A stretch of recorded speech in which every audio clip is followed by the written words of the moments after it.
ఇంట్లో మటన్ ఎందుకు ఎక్కువ వాడతాం అంటే ఈ బలవంతుడి కోసం. ఆ మూత రాక అల్లాడిపోతున్నాడు.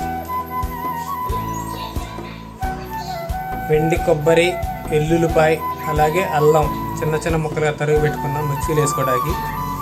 అలాగే మీడియం సైజులో దోసకాయ, టమాటా, అలాగే ఎర్రగడ్డ, పెద్ద ఉల్లిపాయ. మీకు రామ్ ములక్కాయలు అంటే తెలుసా? తెలిసిన వాళ్ళు ఎవరంటే కామెంట్ చేయండి. ఇందులో ఒక డాకా ఎట్టి ఆయిల్ వేసుకుందాం. ఆయిల్ బాగా మరగనిచ్చిన తర్వాత ముందుగా కట్ చేసి పెట్టుకున్న ఆనియన్ వేసేద్దాం. ఇది పెద్ద ఉల్లిపాయ, ఎర్రగడ్డ వీలైనంత వరకు ఫ్రీడమ్ ఆయిల్ వాడుకోండి. అలాగే ఉల్లిపాయ కాస్త వేగిన తర్వాత పచ్చి కరివేపాకు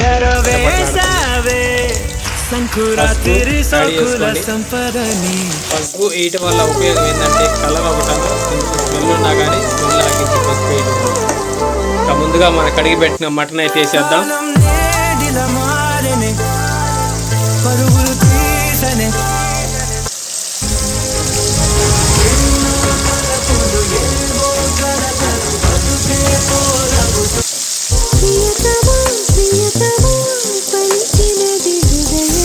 హై ఫ్లేమ్లో పెట్టి ఇలా కదుపుకుంటానే ఉండండి.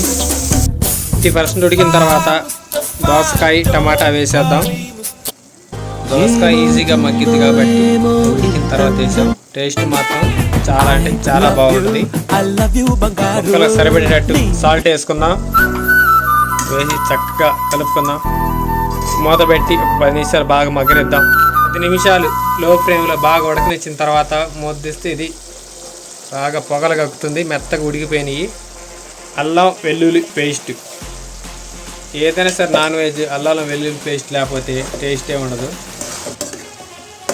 మొత్తగా గ్రేవీ అదిరిపోయింది. ఇంత మీడియం సైజులో ఒక నిమ్మకాయ సైజు అంతా చింతపండు నానబెట్టుకుంటే సరిపోతుంది. అల్లం వెల్లుల్లి పేస్ట్ వేసినప్పటి నుంచి 2 నిమిషాలకు ఒకసారి తిప్పుకుంటానే ఉండాలి. ఎందుకంటే కూర చిక్కదనం ఉంటుంది కాబట్టి అడుగంటుకోకుండా ఉంటుంది. మంచి కారం ఏదంటే మిరపకాయలు 341 అనే మిరగాయలు ఉంటాయి. మంచి ఘాటు ఉంటుంది, మంచి రంగు కూడా ఉంటుంది. ఆ కాయలు అయితే గుడించుకొని టేస్ట్ కానీ చాలా బాగుంటాయి, రంగు కానీ. ముఖ్యంగా నాన్ వెజ్కి అయితే మాత్రం హైలైట్ అని చెప్పొచ్చు. కొంచెం కారం తక్కువ తినేవాళ్ళు వేరే కాయలు మిక్సింగ్ కొట్టుకోండి. చింతపండు పులుసు అయితే పోసేద్దాం.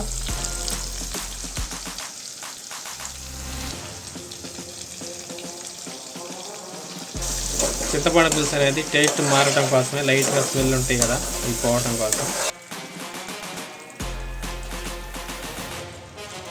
నిజంగా కర్రీ మాత్రం గుమ్మగుమ్మలాడే వాసన వస్తుంది. నిజంగా వేరే లెవెల్ అంటే మామూలు కాదు అసలు.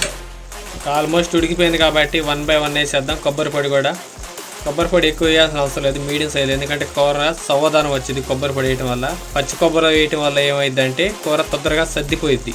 పచ్చి కొబ్బరి అలాగే పెరుగు వేసి వండుతారు చూసారా, అవి అప్పటికప్పుడు మాత్రమే, కానీ స్టాక్ పెట్టుకోవడం మాత్రం అలా ఎప్పుడు వండుకోబాకండి. ఎందుకంటే కూర అనేది ఉండదు, పాడైపోద్ది. ఫ్రిడ్జ్లో పెట్టుకుంటా ఉండిద్ది అని అట్ట అనుకోమాకండి.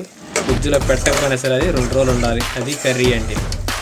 కూర అయితే బాగా చిక్కదనంగా, టేస్ట్ అయితే మాత్రం గుమ్మగుమ్మలాడిపోతుంది. పువ్వు అయితే ఆపేసాం. కొత్తిమీర పైన లైట్గా అలా చల్లుకున్నాము. ఈ భోజనం అయితే అరిటాకుతో చేయబోతున్నాం. అరిటాకుతో ఎందుకు చేస్తారో దానికి కూడా చెప్తాను.